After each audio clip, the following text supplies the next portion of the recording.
Vamos abrir o texto bíblico em Mateus capítulo 21. Vamos ler do verso 28 ao verso 32.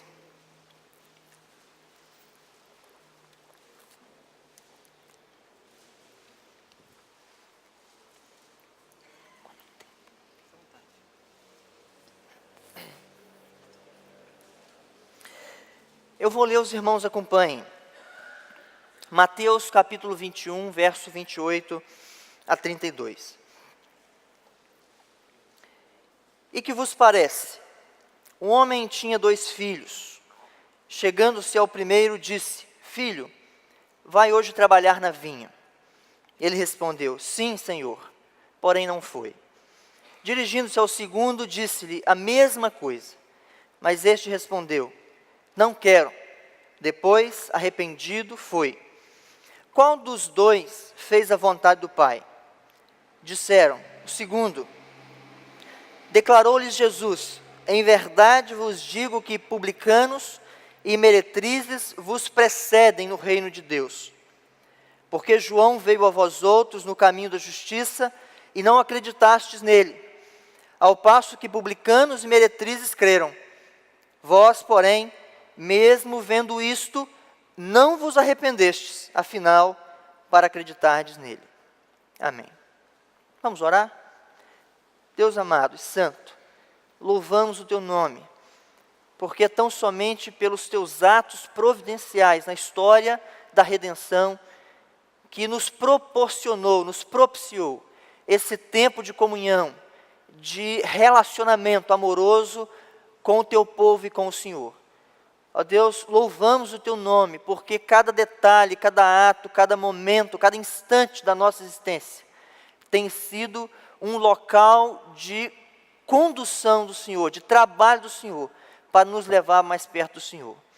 Ó Deus, nessa hora nós queremos pedir ao Senhor que fale ao nosso coração pela tua palavra, que ministre verdade ao nosso coração profundamente, que teu Espírito possa tratar em nós, tratar de nós, lançar luz sobre nós e nos aperfeiçoar para o louvor da tua glória, em nome de Jesus. Amém. Irmãos, há um princípio fundamental da vida cristã, segundo o qual ninguém pode aprender algo novo se rejeitar o ensino primário de Deus. Se Deus ensina uma verdade básica sobre Ele, sobre a salvação, a verdade mais profunda depende dela. Se esta for desobedecida ou ignorada, aquela não será compreendida. Este era o erro dos judeus. Este foi o problema que imperou, que dominou a mente e o coração dos judeus no tempo de Jesus. E Jesus trata disso de forma muito singular, bela, profunda, quando, neste cenário em que ele se encontra. Porque essa verdade do ignorar do judaísmo acerca da verdade de Deus revelada em Cristo ficou evidente. E então, numa interpelação, numa conversa, num diálogo, Jesus expõe o coração falso, o coração hipócrita dos judeus, para poder trazer ao nosso coração uma verdade fundamental para a vida cristã. A verdade que se concentra em Cristo. Olhando então para este texto, e nós vamos lançar mão de algumas outras partes do contexto, eu quero falar sobre o chamado desafiador de Cristo. O chamado desafiador. Mas para entendermos esse chamado, nós precisamos entender esse chamado na perspectiva dos judeus. Quando Jesus caminha com eles, quando Jesus prega para eles, quando Jesus opera no meio deles, eles rejeitam categoricamente cada ato, cada parte, cada palavra de Cristo. Apesar de acompanhá-lo, apesar de ouvi-lo, apesar de vê-lo, eles não aceitam essa verdade. Quando nós olhamos no texto anterior a essa pequena parábola, nós vamos perceber um diálogo no qual os judeus tentam apanhar Jesus, desconcentrá-lo, pegarem alguma falta, e eles perguntam a Jesus sobre a autoridade de Jesus. Com que autoridade o Senhor faz essas coisas? Com que autoridade o Senhor ensina? Com que autoridade o Senhor cura? Com que autoridade essas coisas acontecem? Essa pergunta vem um pouco depois do episódio da entrada de Jesus em Jerusalém e das crianças cantando para Jesus acerca da verdade sobre ele. Hosana, Hosana. E eles questionam Jesus antes desse momento, perguntando para Jesus: não está vendo o que está acontecendo? Jesus então cita um texto bíblico e após um momento de ensino, eles perguntam para Jesus qual a autoridade dele, para que aquela situação não fosse tratada, não fosse repelida, e qual a autoridade que ele afirma ter para poder operar tais milagres e reivindicar tais status que ele tinha na sociedade judaica daquela época. Mas há uma pegadinha, obviamente, dos judeus, porque os judeus queriam tirar da boca de Jesus a afirmação de que ele era o Filho de Deus.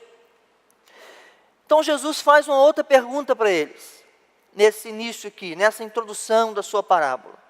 Jesus propõe algo. Ele diz assim: olha, eu vou responder vocês, mas vocês terão que me dizer com que autoridade João Batista pregava. A autoridade dele era do céu ou era da terra? Pode parecer uma brincadeira.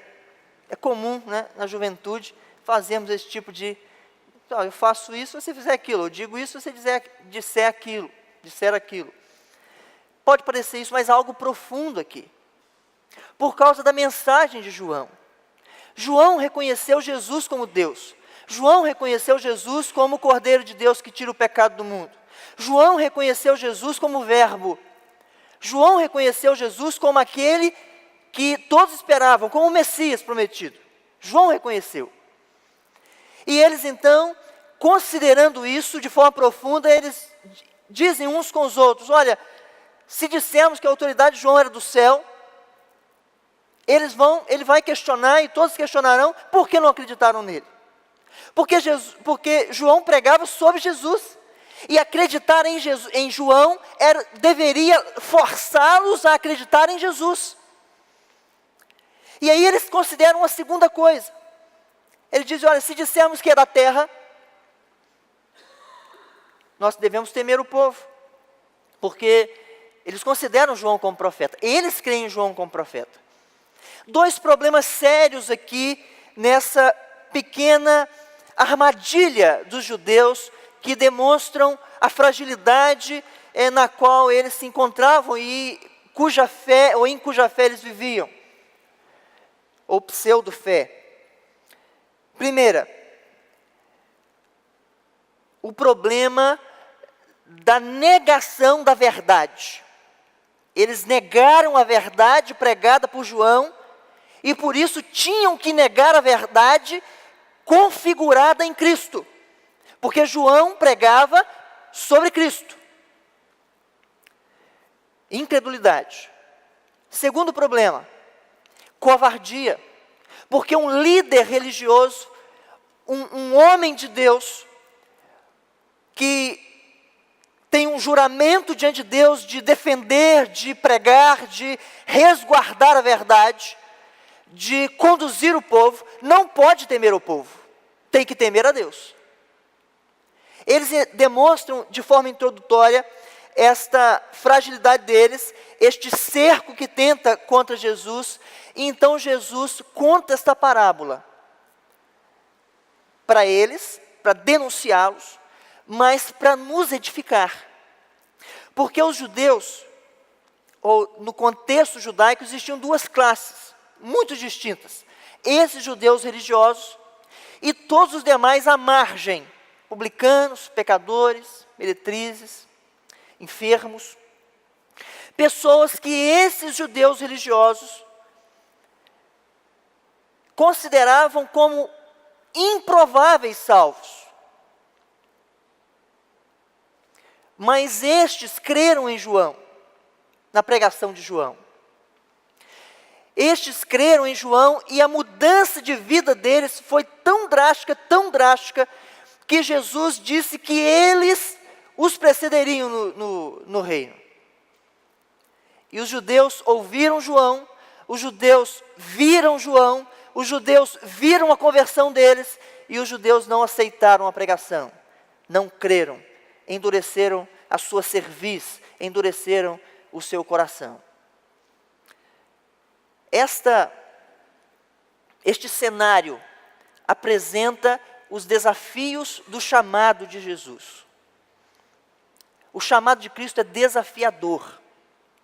Foi desafiador para os judeus que não conseguiram vencê-los.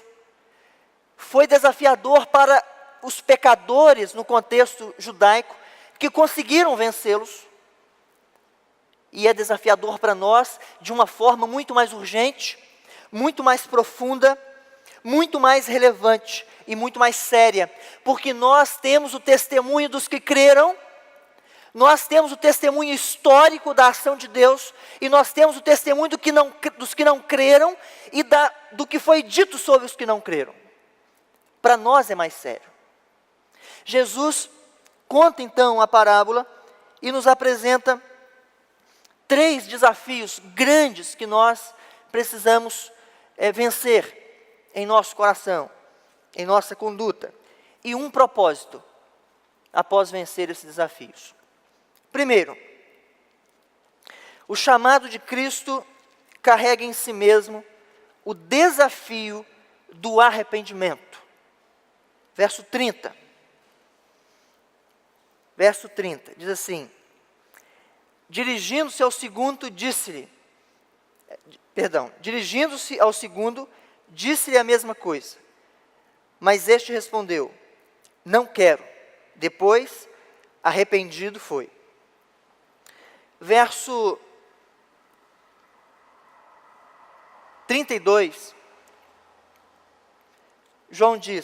Jesus diz: porque João veio a vós outros no caminho da justiça e não acreditaste nele, ao passo que publicano e meretrizes creram. Vós, porém, mesmo vendo isto, não vos arrependeste afinal para acreditardes nele.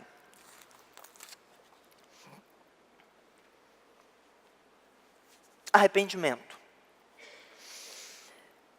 Os judeus não apenas rejeitaram Jesus e a pregação de João, eles rejeitaram todo o testemunho desta verdade, agindo de forma efetiva no coração daqueles que creram.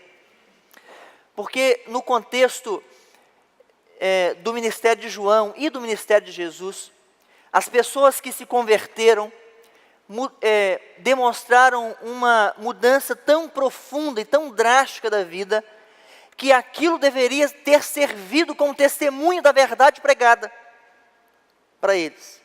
Eles rejeitaram a pregação, eles rejeitaram o testemunho e eles rejeitaram o sinal do ministério de João como marca da chegada do reino.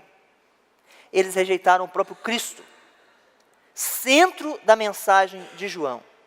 Eles rejeitaram por quê? Porque eles não acreditavam precisar de arrependimento. Os judeus entendiam que eram santos, que eram perfeitos, fundamentados em todo o ritual veterotestamentário e dos rituais criados por eles, fundamentado em todas as ações consideradas boas. Eles rejeitaram profundamente o fato de que necessitavam de arrependimento. Para eles, o arrependimento era algo necessário na vida daqueles pecadores à margem, não do deles. E isto, irmãos, não está longe de nós, porque nós não gostamos de nos arrepender. Por isso é desafiador o chamado de Cristo. O chamado de Cristo não é apenas venha e obtenha a salvação. É arrependa-te e creia. Este é o chamado de Jesus. E é difícil, é desafiador, porque o nosso coração não gosta disto. Nós não gostamos desta necessidade ou desta obrigação. Nós não gostamos da palavra arrependimento. Aliás, ela tem sido arrancada do contexto contemporâneo, especialmente do contexto mais culto. Ela tem sido tirada. As pessoas não falam mais para os filhos que elas devem se arrepender, num contexto geral. As pessoas que tratam outras não dizem sobre arrependimento, porque consideram que isso vai torná-las mais depressivas, mais dependentes, mais enfermas. Como se tudo o que acontece, todo o ranço, toda a debilidade humana não fosse consequência do pecado. E como se Deus compactuasse com o pecado. Os judeus não se arrependeram por achar que não precisavam, e as pessoas contemporâneas não se arrependem porque acham que isto não é para elas. Acham que elas não precisam, acham que elas se acham autossuficientes. As pessoas não querem se arrepender, elas não gostam dessa palavra. Me lembro quando eu era criança, e dá para ver a vida no cotidiano das crianças, elas ensinam muito para nós. As crianças levam um tempinho para se arrepender. Quando fazem travessura, elas escondem, elas tentam esconder o máximo possível. Eu sei porque eu fui criança, eu fazia isso. Algumas coisas meus pais nunca descobriram, outras descobriram e me disciplinaram, para que eu entendesse que as ações têm consequências e me arrependesse. E funcionou, graças a Deus. Mas as pessoas não são inclinadas a isso. A maioria das pessoas tem dificuldade em reconhecer o erro. Pense no seu cotidiano. Quantas vezes você argumenta até reconhecer que está errado e às vezes não reconhece? Nós somos assim, irmãos. Esse era o problema do judaísmo, esse é o problema do ser humano atual, mas este é um desafio que deve ser vencido por aqueles que são chamados por Cristo, porque não vencer esse desafio é comportar-se como judeus que obtêm de Cristo a rejeição. Estes judeus são chamados por Jesus em Apocalipse de sinagoga de Satanás. Estes judeus, aqueles que se recusaram a arrepender-se, aqueles que se recusaram a ouvir o chamado ao arrependimento. E nós não queremos esta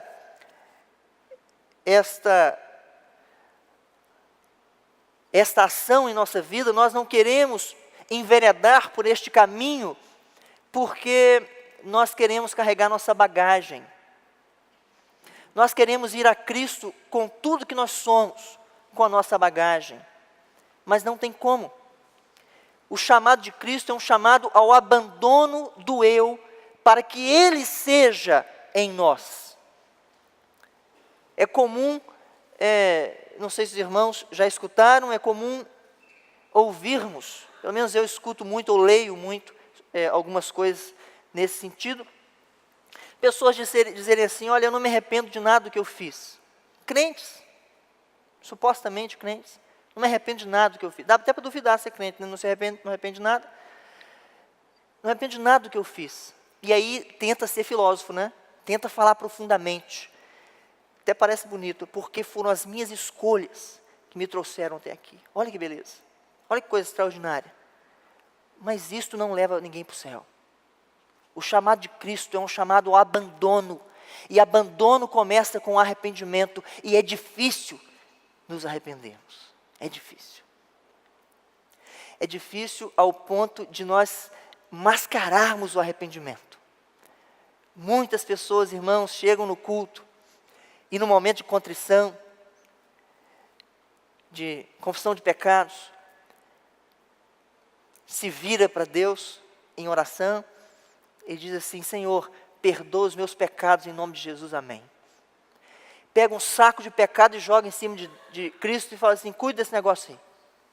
Resolve isso aí para mim. Não teve arrependimento, a pessoa nem lembra do que pecou, não sabe qual foi o pecado, não contou para Cristo, ela sequer considerou a profundidade disto para com Deus, a agressão disto para com Deus, ela não pensou nisso, então não houve arrependimento, porque as pessoas têm dificuldade em se arrependerem, elas não querem se arrependerem, mas Cristo nos chama a um arrependimento, é isto que Ele propõe nessa parábola e diz, olha, o mais velho, o primeiro, não foi. Ele disse que ia e não foi. O segundo disse que não ia, mas se arrependeu e foi.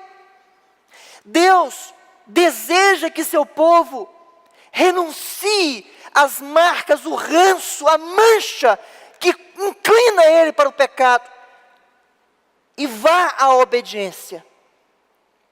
Deus espera isso do seu povo quando o chama. Quando Cristo nos chama, Ele espera que nós abandonemos a primeira afirmação, eu não quero. E arrependido, vamos a Ele. É isso que Jesus espera quando nos chama, e isso é desafiador. É desafiador, eu sei que é desafiador. Em meras conversas familiares, nós não gostamos de dar o braço a torcer. Que dirá em coisas que só nós sabemos, não é? Coisas que estão em nossa mente, em nosso coração. Se conversando com a esposa, com o filho, com o marido, com o irmão, nós tentamos argumentar de todas as formas para provar que estamos certos, que dirá diante do eterno Deus, invisível, tratando de coisas que só nós sabemos e Ele. Nós temos dificuldade com isso. Por isso é desafiador. Mas faz parte do chamado. E é uma questão sine qua non para a salvação. Em segundo lugar, o segundo desafio do chamado de Jesus.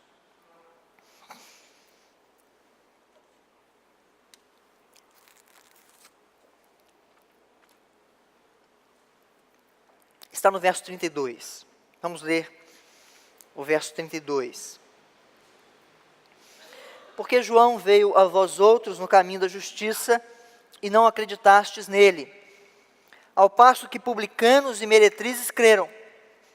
Vós, porém, mesmo vendo isto, não se arrependestes, afinal, para acreditardes nele. Se o arrependimento é o abandono da rebeldia, a fé é a apropriação da promessa, do objeto, novo objeto de governo, de fé, de senhorio. A fé é a ação em direção, o arrependimento é a renúncia do que está atrás, ou ainda está ligado. Jesus propõe no seu chamado que haja fé de fato, que creiamos de fato. Pode parecer estranho dizer isso para os irmãos, visto que somos uma igreja, provavelmente a maioria crentes, e já ouviram isso, é necessário fé salvadora, é necessário crer. Mas, quando Jesus afirma isso para os judeus, algumas coisas precisam ser levadas em conta aqui. Primeiro, os judeus tinham fé. Eles seguiam à risca a lei. Eles eram homens religiosos. Homens que poucos ousavam questionar a fé deles. Eles eram pessoas que se posicionavam diante da sociedade como os ícones da fé. Por que então Jesus diz que eles não creram? Rejeitaram essa fé. Por que isso é relevante para nós? Porque às vezes nós fazemos a mesma coisa que os fariseus. Irmãos, o conteúdo da mensagem de Cristo é Ele mesmo, assim como era a de João. E como Cristo é o conteúdo da mensagem dele, da mensagem do Evangelho, de toda a Escritura, da história, a fé precisa ser unilateral. Precisa ser devotada a um único objeto. Ela precisa estar ancorada em um único ser. E precisa ser fundamentada por uma única verdade. Este era o problema dos judeus. Este é o problema da nossa geração. Por isso é um desafio. Porque os judeus tinham uma pseudo-fé, uma pseudo-religião. Eles acreditavam em Deus, mas negavam a Cristo, o Filho de Deus. Que o próprio Jesus diz que ninguém conhece o Filho senão o Pai, ninguém conhece o Pai senão o Filho, e aquele a quem o Filho quiser revelar. Então não crer em Jesus é desconhecer o Pai. Mas eles diziam que criam em Deus. Mas eles acreditavam também que poderiam ser salvos mediante as obras deles. Eles acreditavam que não precisavam de oferecer, de agir como os publicanos, por exemplo, precisavam para a salvação. Eles acreditavam que as boas obras deles fundamentavam a salvação deles. Eles acreditavam que o fato de serem de uma seita largamente poderosa, conhecedora da lei, os capacitavam para a salvação. No fim, apesar de dizerem que criam em um único Deus e terem até envolvidos em problemas políticos por causa disso, eles não criam em apenas um Deus. Eles acreditavam que Deus existia, como os demônios o creem, como diz Tiago. Eles acreditavam que a lei poderia ajudá-los a salvá-los. Eles acreditavam nas boas obras deles, como um adendo à lei e à obra de Deus. Eles acreditavam nos sacrifícios para a purificação dos seus pecados. Então a fé deles era uma fé fragmentada. Eles eram idólatras. Eram idólatras. E isso é importante para nós porque é desafiador crer somente em Jesus. É desafiador. É desafiador confiar somente na pessoa e nos méritos de Jesus. E não associar a nada que fazemos o mérito para a salvação. É desafiador. É isto que Jesus diz no verso 32, quando fala assim, olha, ao passo que publicanos e meretrizes creram. Eles não tinham nada para oferecer. Eles não tinham um único vintém. Eles não tinham obras, eles não tinham nem moral. Eles não tinham reconhecimento político, eles não tinham reconhecimento religioso. Mas eles creram em um único objeto, em uma única verdade, em um único chamado. E isto lhes foi suficiente para a salvação. É desafiador. Porque as pessoas gostam de crer em coisas visíveis. Mesmo quando a palavra de Deus, de forma clara, diz que a fé é a certeza, a certeza de fatos que se esperam, e a convicção é a certeza de fatos que se esperam. Das coisas que se esperam e a convicção de fatos que se não veem. Meu cérebro está falhando, irmãos. Mesmo sabendo disto, as pessoas costumam devotar a fé em outras coisas. Acreditam no seu líder como um salvador. Acreditam que as boas obras vão auxiliá-lo para a salvação. Acreditam que decorar textos e sermões e seguir pessoas vão ajudá-los. Acreditam no que fazem para a salvação e não no que Cristo fez. Pessoas que fragmentam a fé. E a quantidade de crentes supersticiosos que existe. Muito crente supersticioso. Crentes que acreditam em coisas que deveriam ter sido deixadas há muito tempo. Há muito tempo. Por quê? Porque é difícil, é desafiador você olhar para si mesmo, baseado no seu arrependimento, e falar assim: eu não tenho mérito, eu não tenho condição, eu não posso, mas eu sei quem pode, e vou confiar só nele. Isto é um chamado à fé. Há uma fé que abandona qualquer outra coisa que concorra com ela. Há uma fé que seja suficiente, num objeto que seja suficiente, num Senhor que tenha feito o suficiente, com eficácia. Os judeus tinham um problema da autossuficiência, problema que a nossa geração tem. Mas Cristo nos chama para crer somente nele. Para olhar para nós como esses publicanos aqui e meretrizes, e olharmos para nós entendendo que nada temos de valor, de justiça, que possa remediar a nossa situação com Deus. É desafiador, irmãos, crer somente nos méritos de Cristo, mas também é uma situação, uma condição sine qua non. É vital, é imprescindível. Sem ela não podemos apropriar-nos do propósito do chamado de Cristo. Arrependimento e fé salvadora que se fundamenta tão somente na palavra e na pessoa de Jesus. Terceiro desafio de Jesus no seu chamado.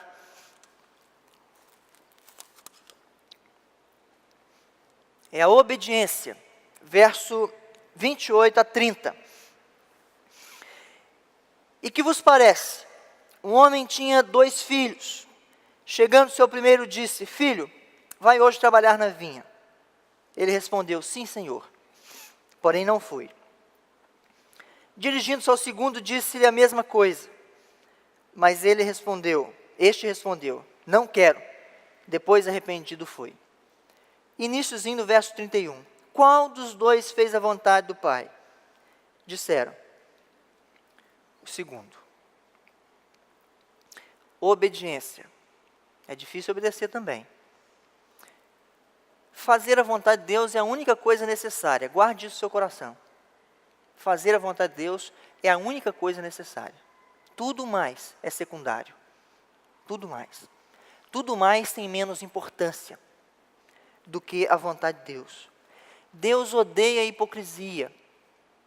Deus detesta a hipocrisia. E por isso que Jesus propõe essa contradição entre um filho e outro.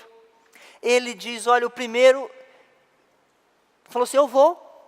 E eu imagino, obviamente não posso fazer essa afirmação, mas eu crio uma história na minha mente, uma imagem na minha mente aqui, que o filho mais velho talvez tenha até florado a resposta. Provavelmente, pelo o ato de hipocrisia saltado aqui do texto, ele talvez tenha até florado, enfeitado a resposta ao pai. Fica tranquilo, pai, eu vou. Pode achar que o serviço vai ser feito. Não se preocupe. É possível que ele tenha usado esse tipo de expressão. Mas ele não foi. Hipócrita. Deus detesta isso. Jesus não aceita. Ele não pode ser enganado. Ele não pode ser ludibriado. Jesus não se impressiona com belos discursos, com palavras floridas, com pensamentos bem elaborados e profundos. Ele não se impressiona com isto. Ele quer obediência. Ele quer um coração entregue a Ele. É isso que Jesus quer. E aí Jesus diz que o outro, a princípio, retrucou, mas foi. E Jesus pergunta para os judeus, para que da boca deles saísse a resposta que condenava eles. Quem obedeceu? O segundo. Por quê? Jesus faz isso porque Jesus está expondo a hipocrisia deles. Eles eram acostumados a colocar-se acima do povo, acima das pessoas que frequentavam o templo, acima dos publicanos e pecadores. Eles colocavam acima de todos, como aqueles que seguiam a lei, aqueles que seguiam os rituais, aqueles que guardavam as festas, aqueles que oravam bonito, aqueles que sabiam muito, aqueles que eram melhores. É assim que eles pensavam de si mesmos. E aí Jesus diz, esses aí estão dizendo que fazem a vontade de Deus, mas eles não fazem. Aqueles que a princípio não quiseram ir a Deus, não rejeitaram Deus para serem publicanos, para serem meretrizes, para serem uma série de outras coisas reprováveis, esses creram. Esses foram depois, se arrependeram e foram. Esse segundo obedeceu. A obediência é difícil também. Por isso é um desafio. É difícil. A obediência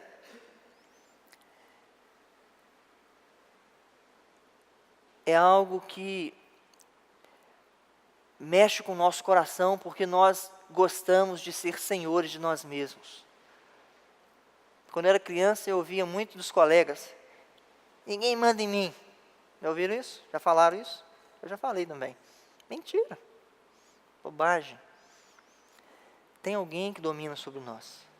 A obediência é entender isto e se submeter ao único que pode dominar sobre nós de forma correta, santa.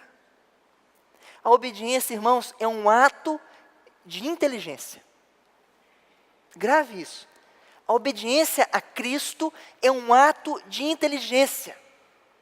Paulo, escrevendo aos Romanos, capítulo 12, verso 2, ele diz que a vontade de Deus é boa, agradável e perfeita. Note que este termo perfeito ou perfeita é um termo usado estritamente para Deus, para o ser de Deus.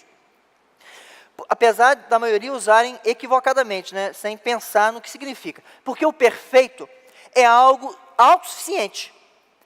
O perfeito é aquilo que você não pode agregar nada a ele, porque ele é perfeito. E nada pode ser tirado, porque ele é invulnerável, é perfeito em si mesmo. Deus é perfeito. E este termo é usado para todo o aspecto do ser de Deus e para algo ligado ao ser de Deus, a sua vontade. Então, fazer a vontade de Deus é um ato de inteligência, porque a minha vontade não é perfeita, nem a sua.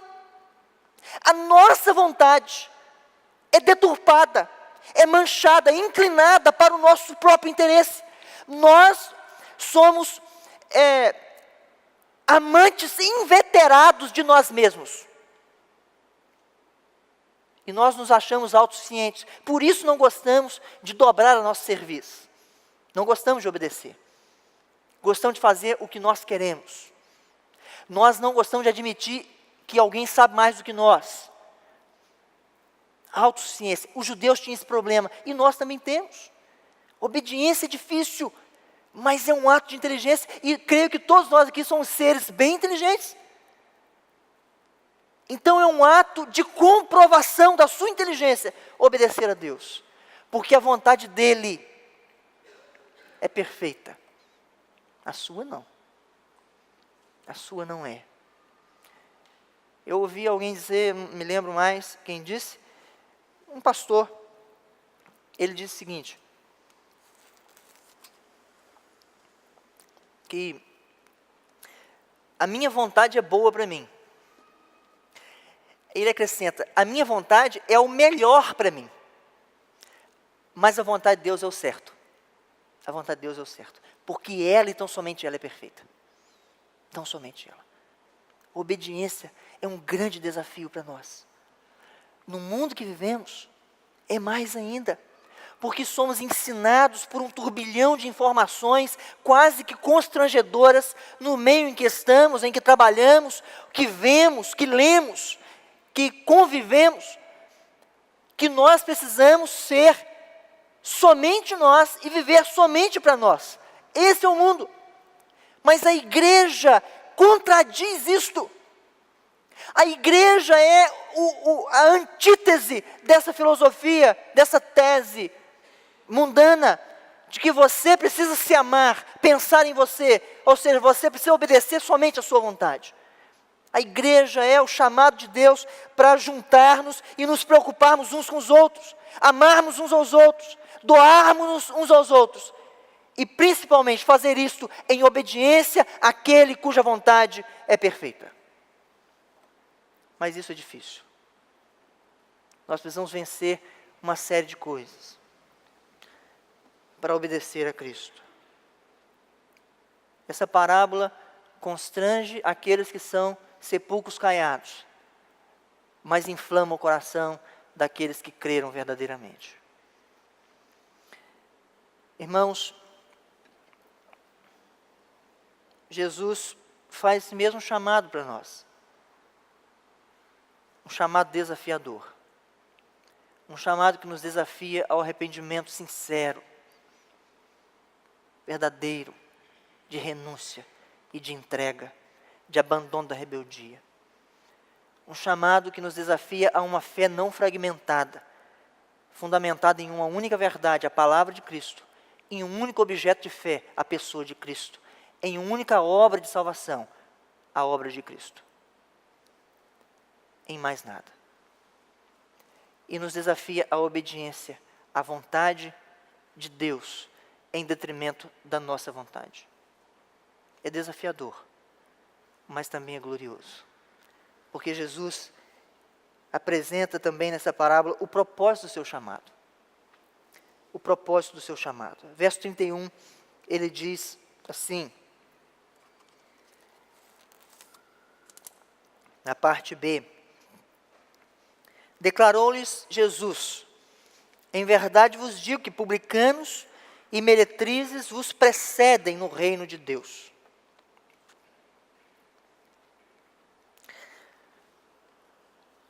Jesus afirma que aqueles para os quais a salvação era impossível, estariam lá. Esse é o prêmio, este é o propósito, esta é a promessa. Ao mesmo tempo, Jesus diz que aqueles que não creram, não estariam. Mas ele diz algo aqui alarmante para nós, mas ao mesmo tempo que nos conduz a uma alegria perene em Jesus. Alarmante porque ele faz uma afirmação dura com relação aos judeus. Ele diz assim, olha, esses aí, meretrizes e publicanos, vos precedem no reino. E a ideia aqui não é de estar primeiro, de vir antes, não. A ideia é um ato forense, isso aqui é um ato forense. Eles estarão lá como testemunho contra vocês. Eles serão prova material no processo contra vocês. Ele dizendo para os judeus. Eles estarão lá para mostrar que a verdade estava na boca de João, a verdade estava na boca de Cristo, na pessoa de Cristo, e vocês não creram. Eles creram. E o fato deles crerem, condenarão vocês. É isso que Jesus está dizendo. Mas ao mesmo tempo, Jesus traz algo profundo e consolador para nós. Porque quando nós olhamos para essas pessoas que, em termos de conduta, provavelmente eram pessoas bem piores do que nós, de conduta social. E talvez aos nossos olhos fossem também pessoas que muito improvavelmente seriam salvas. Nós podemos nos alegrar porque elas foram, porque se arrependeram, creram e obedeceram, atenderam ao chamado da salvação e teve salvação para elas. Obtiveram o fim da promessa. É verdade a promessa, conclusa neles e que será conclusa em nós. Há salvação ao final desta carreira, como propósito desse chamado. Ao mesmo tempo que também haverá condenação para aqueles que não crerem. O chamado de Cristo, irmãos, é um chamado desafiador, mas também é um chamado incomparável. Porque nenhuma outra carreira e ninguém mais que possamos seguir pode nos dar o que Ele não apenas promete, mas garante que já é nosso.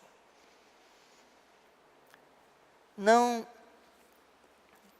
desanime da carreira não deprecie o chamado. Não menospreze a voz daquele que nos chama. Às vezes nós nos perdemos em coisas muito pequenas, numa religiosidade fria e mórbida. O chamado de Cristo é vivo. O chamado de Cristo é sobreexcelente. O chamado de Cristo é um chamado que não apenas ecoa, mas adentra a eternidade, porque é para lá que nós somos chamados, não para o tempo, é para a eternidade. Que Deus possa confirmar essa verdade no seu coração e possa te fortalecer, meu irmão, para vencer esses desafios do chamado de Cristo, que ainda são desafios hoje, mas são vencíveis. São vencíveis. E devem ser vencidos de forma grandiosa e testemunhal pela igreja. Que Deus os fortaleça, então, nessa carreira, em nome de Jesus.